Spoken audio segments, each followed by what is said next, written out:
Stick around because today we're going to talk about finding a story idea and expanding that idea into a novel. What's up, guys? My name is Brandon McNulty. I'm a writer, I'm the author of Bad Parts, and welcome to my writing channel. People have been consistently asking me for a video about my writing process, and I understand where that question comes from. A lot of newer writers, when they start writing, they want to go after that novel. That's like the ultimate goal, but they don't know how to get there, and so they want to understand the process, and the problem is that the process is a long and complicated thing, but it doesn't have to be, and in the next few videos I'm going to be talking about the major steps of the process. But one thing I want to say up front is that today I'm going to be talking about things that work for me. Now, they may or may not work for you, so just keep that in mind. Don't beat yourself up if I teach you how to do something and it just isn't clicking with you. If it's not clicking with you, that's totally fine. Don't worry about it because every writer is going to have a different process. Now, as far as finding a central idea for your story, there are a lot of ways of doing it. You can draw inspiration from real life or from abstract thoughts inside your head or from a lot of other sources. But if you are struggling to come up with some central point to anchor your story, one thing you might consider is a what-if scenario. For instance, what if there was a future where people downloaded their consciousness into different bodies? Or what if a guy got bitten by a radioactive spider and suddenly was able to shoot webs out of his wrists? Those are what if scenarios, and they often become the basis of a lot of great sci-fi and fantasy stories, but they also work in other genres as well. Now, another way for coming up with an idea would be to take two simple concepts and combine them into one. Think about Jurassic Park. Jurassic Park, the central idea for that movie would be a theme park full of dinosaurs. And if you break that down, it's just two simple ideas. A theme park full of live dinosaurs. Now, once you have an idea, you'll know if it's a good one if it does two things. The first thing it needs to do is it needs to excite you, the writer. If you can't get excited about your story, there's no hope. You have to do something that excites you because the excitement has to propel you through the writing process, and there's going to be many hurdles along the way. You need an idea that matters to you, that you're passionate about, that will push you along all the way to the finish line. And then the second thing is that your idea has to have legs. Now, when somebody says that a story has legs, what they mean by that is that the idea can be expanded into a larger work like a novel or a screenplay. If a story doesn't have legs, it's probably going to work best as a flash fiction or a short story or some other shorter form of work. But if a story has legs, that means that it has room to accommodate different characters and plots and subplots and themes and settings and so on and so on. Now, once you have that rock solid central idea, the next thing you can do is build what I call an idea web. And this is basically something where you put the central idea right in the middle of a sheet of paper or on your screen or wherever you're working, and you just write that thing down, central idea, and then you start branching out from that idea to smaller ideas, things like your main characters. And then from your main characters, you can branch out to even smaller ideas from there, like your supporting characters, some one-off characters, things like that.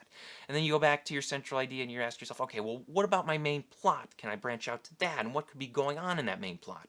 What about subplots? That could be another thing that you branch out to, and then you have different things going on in those subplots. What about your theme of the story?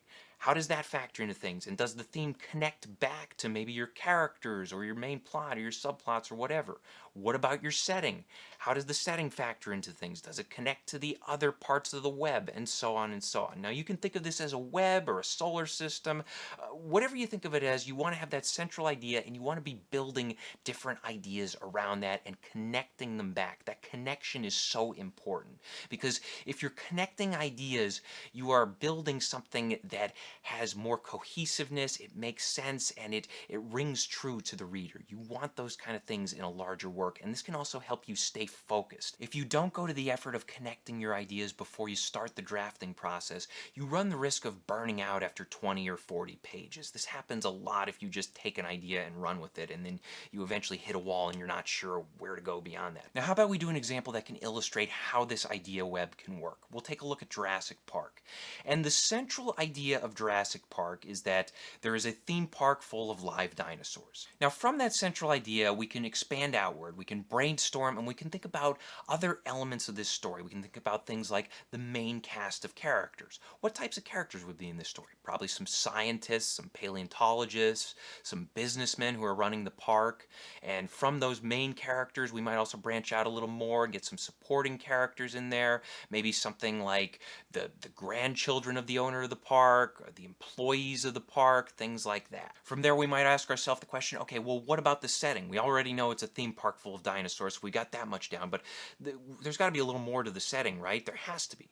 And of course there is, because in Jurassic Park, the setting needs to be isolated so that these dinosaurs don't overrun a populated area and kill people. We might also want to branch out from our central idea and take a look at the main plot. Okay, so the main plot of this story is that a group of scientists are invited to this dinosaur island to get a sneak preview and to give the park their blessing. And from your main plot, you might want to branch out here and come up with potential conflicts that may arise. Maybe you want to connect those conflicts back to the characters or back to the setting, like how the storm causes a lot of conflict in Jurassic Park, things like that. And then from there, you might want to branch out from that central idea to your subplots. What kind of subplots can arise in this story?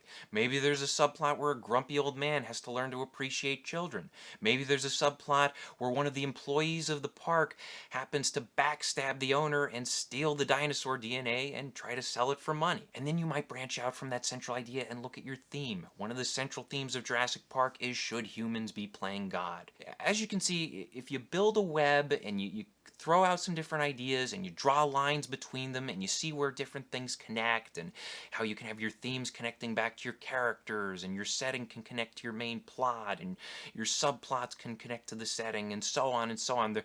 Building this web and seeing where things connect can give you a visual idea of how your story is working and how the different ideas are working well together. So if you take your story and you do this, you will definitely start generating more ideas that you can incorporate into your story and more potential scenes that you can write down during the drafting process. Now, the important thing to remember is that you need a central idea at the heart of your story.